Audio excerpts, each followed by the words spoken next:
Hey guys, Patrick here in Southwest Fort Worth. It's a Saturday morning and May 11th. It's been raining a lot here recently, and so I decided to take this Saturday morning right before I was going to feed the fish to go ahead and show you how I collect rainwater.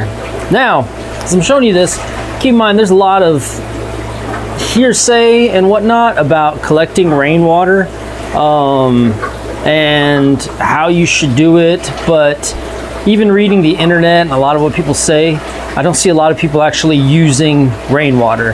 I've used rainwater before to breed neon tetras just to collect soft water. I've used rainwater a lot, and I go and I incorporate it in my systems. So you think about a lot of these fish in the wild, even though the rainwater's soft, it's filling up all of these rivers and lakes and all that other stuff. Even in these, I mean, I'm in Fort Worth, so even in your bigger towns, it's going and it's filling up those waterways as well. And if you have a concern about it, you can filter it through carbon. I have some carbon in some of these hang-on back filters that have the rainwater coming in, but honestly, I haven't changed that out in a few months, so I don't even know if it's doing anything anymore. But I still collect rainwater and have it run through the systems, and I'm going to show you how I do that right now. So what I do in these systems is I've got right here, you see this line? This coming in? I just dropped that. Anyway, this that I'm holding, that is just a line that is coming from just one of these drip irrigation methods, but I just took the nozzle off that would have it going like 3 gallons an hour. I just took it off and have it free flowing just because we've had so much rain. I've actually had it going like that for the past few weeks. I have the same thing, and again, my tanks are plumbed together, and I have the same thing happening right over here. Okay, you see right there, that water's just flowing in. And that is rainwater that I'm collecting. And we're gonna go outside. It's raining right now, so I'm gonna show you how I do that. And it is wet out here. But this is how I collect rainwater and have it run in my systems. So we are outside. It is wet. So what happens is the rainwater here, oh, a bit of mud there.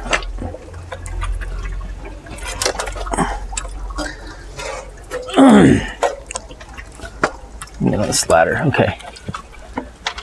The rainwater is being collected from the gutter, and I've got the gutter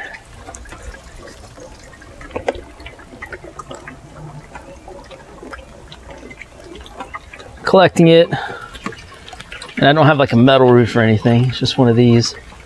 And so what I do with the roof as it is, I have it go, and then it goes into this first area, and that collects any sediment, and then it goes into a 55-gallon drum, so that any of the bigger sediment will come down. It comes up, and then I've got on the 55-gallon drum right here a place for it to leak out. So it's collecting the water, and then when it leaks out, it goes, get down off the ladder here, back in the puddle. I need to do a French drain in this backyard. Anyway, and then it goes into these two IBC totes that I've plumbed together. Okay, so it's right there. It collects the rainwater, and then I have this pump that pumps that water into the fish room, and it's collecting rainwater for me. It's that simple. I mean, these irrigation things are like $20. I think that pump is somewhere lower end of $15 or something. A little snail.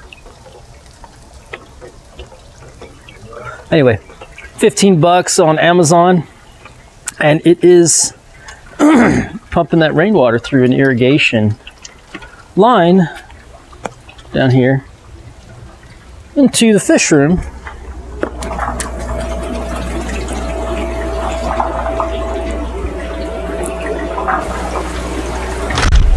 And you can see the fish are, fish are good, they're happy, they're breeding. My bozeman eye. Anyway, they're also ready to eat this morning. I need to feed them.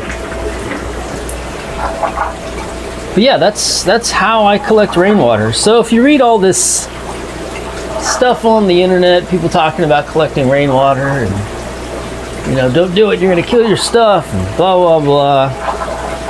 All right, find out if those people have actually done it. Because whenever I go and I'm reading these things, again, it's what other people have read on the internet.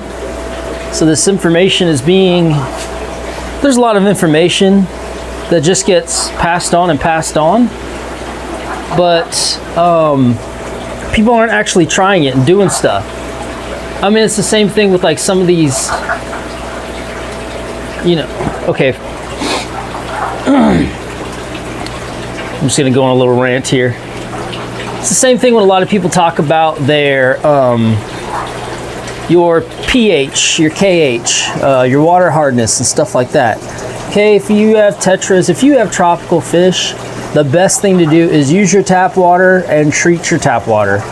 Okay, that's the best thing to do, because I've been to fish farms, I've toured fish farms, I see how they're bred and raised and kept. I've been to Bradenton, Florida. I've toured Seacrest Farms, okay, where a lot of these tropical fish come from, and a lot of these other tropical fish farms. I've known people that have gone in and been wholesalers, okay? And a lot of these people, they aren't keeping, first off, a temperature. A lot of them, lower 70s, sometimes, 60s sometimes, depending on the weather. It fluctuates, okay? They're using well water. A lot of that well water is, just like your tap water, if not harder, a lot of times. And then even they're in Florida, they're not altering the pH, for most of the fish. Maybe where they're keeping discus or something, they're altering the water parameters. But for most of it, they're not altering these water parameters. They might breed them in some, and then they go and after those fish are being raised, they are put back into water that is just your regular like tap water, the well water. So don't alter your pH, and honestly, most of the time you don't even need a heater if you're keeping it inside your house. Your house temperature, if you keep your house like 72 or above, you're golden for most of these species. I mean, if you keep in I keep this room warmer for my angels, but even then it's a little cooler now because of this cold front that came in this rain, and they're fine, If I was keeping discus, your rams, maybe some stir-by, then I'd be more concerned.